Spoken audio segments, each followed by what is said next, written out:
Hello everyone, welcome back to another video. Today is a little bit of a random one because I'm going to be, I've been told I'm a crash dummy for this man's sports therapy assessment. Sports therapy assessment. I am going to be prodded, poked and assessed for whichever muscular ailments I might have. Been told that all I have to say is no the whole time. There's no pain in massage. Hopefully we're able to film the assessment. If not, I will be going in the gym afterwards. Probably get this man to ask me some questions. This is Darian, by the way. Hello. We'll catch up with you in the assessment.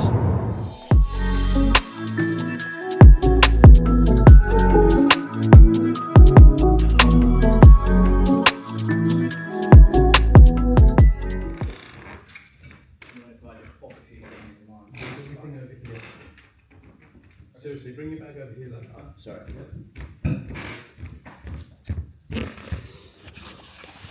The man's out. You're going to tell everybody your good news. Nice clear pass. So that's me ready to rock and roll. Now it's time to get absolutely jacked. Not me. I'll stick to massage. Jacked. The gym is not too bad, but it's a little under-equipped. So we're just going to be figuring out, I say we, I'm just going to be. He's already getting an absolute pump on. I don't even think you're training today. What are you doing? I'm just warming up my useless. I'm going to be figuring out things as I go. So exercise number one, we've had to adapt the rope crunch because for some reason it's so short, so I couldn't get any stretch whatsoever. So we're going to do it on the old lat pull down instead. So I've just modified this a little bit. It's not great, but it will do for today. Gripping on with these, that's a big tip. Just takes the grip out of the equation. Anchoring the knees under here, like so. Performing a normal crunching motion, I'm really focusing on the contraction here rather than the stretch because I can't stretch too much. Doing a technique called myo reps, which is essentially first set to as many reps as you can do within sort of 2-3 reps from failure. Rest, go again. As many reps as you can do, 2-3 reps from failure, rest, go again, until you can't complete more than 3 reps. The idea is it just allows you to add a little bit more intensity so you can approach failure multiple times in short succession. So it's kind of a bit of a time saver. You know, at the minute I'm doing 3 sets of abs 3 times a week. If I don't want to put that up to 4, 5, 6 sets, maybe I can start to use myo reps on one of them just to add a bit more intensity rather than having to add an entire new set. Darian was just saying that it's interesting that I just know my workouts off by heart in terms of the exercise order, but when I come to a different gym, I can't track the loads that I'd normally be lifting. So I just go off intensity, which generally means I just push most things close to failure if I can. When you're on a new piece of equipment, there's a bit of a neurological learning, so it can be more difficult to use a new machine. It can feel more difficult, even though you're not actually pushing the muscle as far as or as hard as it can go. So I always sort of overcompensate by just going a bit harder, basically. Let's get the next bit done. With the cable shoulder raise, a lot of people have the pulley down at the bottom here, and what that does is bias a lot of the load to when the arm is up here. When the arm is up here and the muscle is short, that's where you're weakest, but it's also the point of the movement that actually isn't as growth inducing as the stretch part of the movement. So you are stronger in the stretch part of the movement, but the stretch part of the movement is also the place where you're going to generate the most growth. By bringing the cable up here, I'm doing it sort of elbow height and leaning. You don't have to do that. You could have it just hip height and stand up normal if you wanted to, but by doing that, it means that more of the tension is where the muscle is lengthened, which is where we're going to get most growth. But it also means that we can load the movement heavier in that position. If we're putting it at the bottom and trying to full range of motion rep all the way to the top, we basically have to lighten what we're doing, which limits the amount we can lift where it's stretched. You'll notice that I don't do full reps on the lat pull down. Assistance required. Oh, assistance required. The reason that is again, it's kind of a similar concept to the cable lateral raise. We are strongest when we are most stretched. We're weakest when we're contracted or most shortened. In order to do a full rep, we're having to lift a lot lighter on the pull down.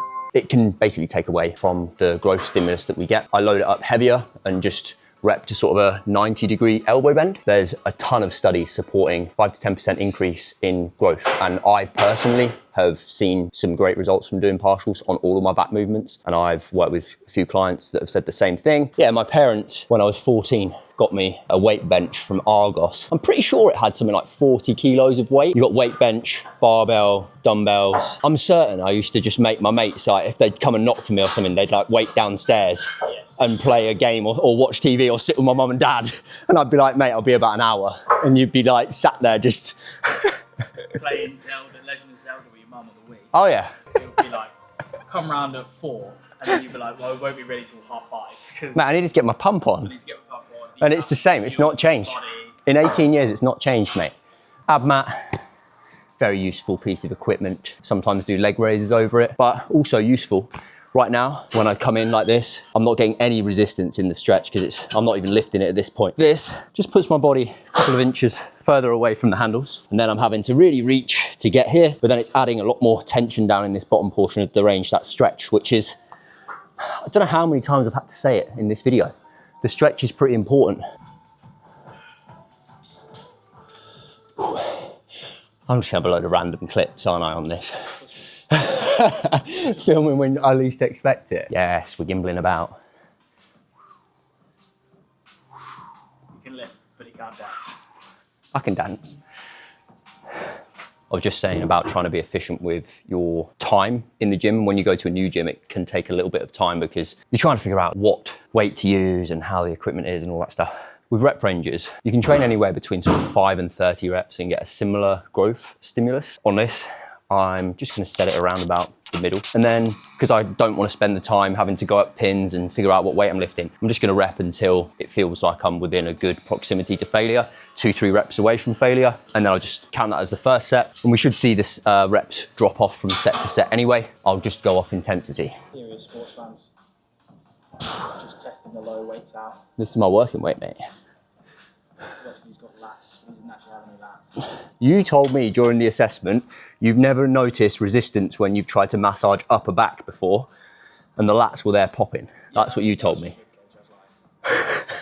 Some people might be interested to know why I stick arms in the middle of the workout. It's because arms are back, abs, delts, and arms are like my main priority. So I've hit abs, I've hit delts, then I hit my back, now I'm hitting arms. Chest is coming last. And that's because if you think about it, if chest came first, my triceps are going to be dead by the time I come to train them, right? With chest being one of my strongest muscle groups, it's okay to take a little bit of performance away from that area to try and prioritize the triceps. Absolutely zero pump. Yeah, to be fair. Not one singular pump. No pumps found here today. So my forearm has been definitely quite painful recently. And I was doing 17.5s on these. In fact, I think I've picked the wrong ones up. I need to be doing 12s, but I'll go get them in a sec. Basically, I've lightened the load down a lot and just gone a lot slower and lent into those higher rep ranges too. As I was saying earlier, 5 to 30 reps, you get similar growth. They're just different ways, like different things that you've got in your locker. You can pick and choose what you use to work around injuries, you know, and that's a good thing about the gym and bodybuilding in general. There's usually a way that you can keep training and still make progress, work around injuries.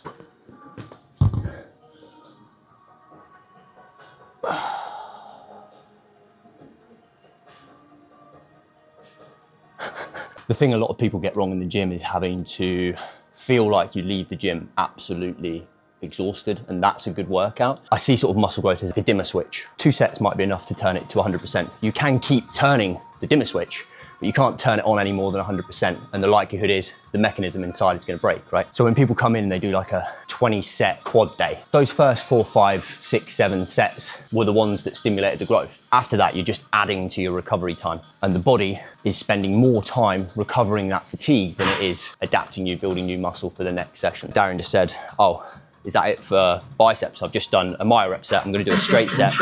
And that's all I need to do, because right now, like, my biceps are, and I just use my body to guide me, right? Am I getting a good pump, stimulus, disruption? Is my performance increasing week on week? Are my reps dropping off from set to set? Good indicators that I'm growing muscle. And I'm trying to find that area where I can be consistently growing muscle for a long period of time, rather than having to rest every 4 weeks because I'm like digging myself into the ground. No one will know that I've got no drink in here when we're doing a drink candid shot, right?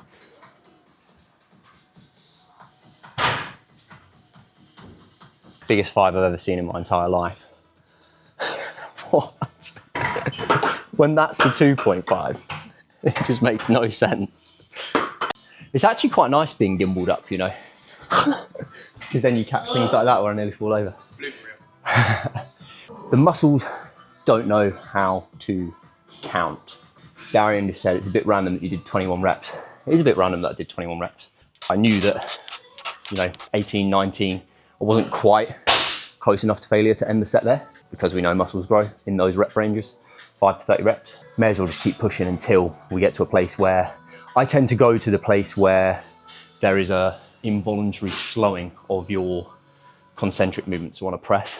When that press, you're trying to press as quick as you possibly can, but it's slowing down.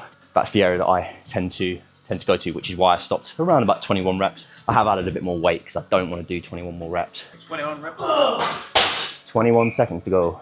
There'll be a bit of time for push. There'll be a little bit of time for that at the end. You know, give the fans what they've really came to see. Can we get some human trombone, human kazoo? Oh, what do you want me to do? 21 questions will do. It's in your head.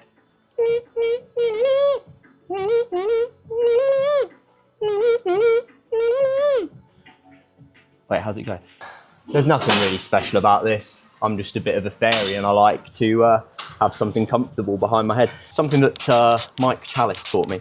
When you're pressing, like your head, you just kind of strain your neck a little bit like this. Just feels a bit more comfortable when you have something just to like lean against. You can just relax and then you can just focus a bit more on movement.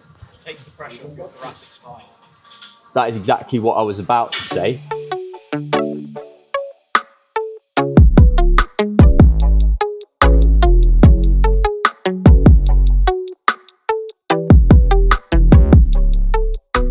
I wouldn't be having any caffeine now. What, post 12 p.m? What is it?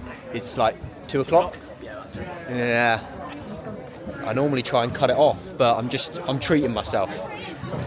This is my treat. We're having a little wander around this nice little Christmas market. This is a relieved man here. You know that feeling when you've been stressing out about something's good though, isn't it? Like when you've stressed about it and then it's like done. It's like, yes. Yeah. Just picture the few at SpongeBob meme. And that was me. The few. Where he's like, phew. I actually don't know what that is. Yeah. Maybe I need You to guys try will and know. find that. He's an old man. You guys, I am. You're older than me. Post-workout meal going down, we have some chocolate, peanut butter, vegan protein powder. Always the vegan protein powder because it makes the thicker, creamier oats. Banana on top. If you have any questions, drop them in the comments. Like, obviously subscribe if you haven't subscribed at the minute, it really, really helps. If you want a more like in-depth conversation, then add me on Instagram. It's the same as my YouTube handle @_body365_. I will see you all in the next one.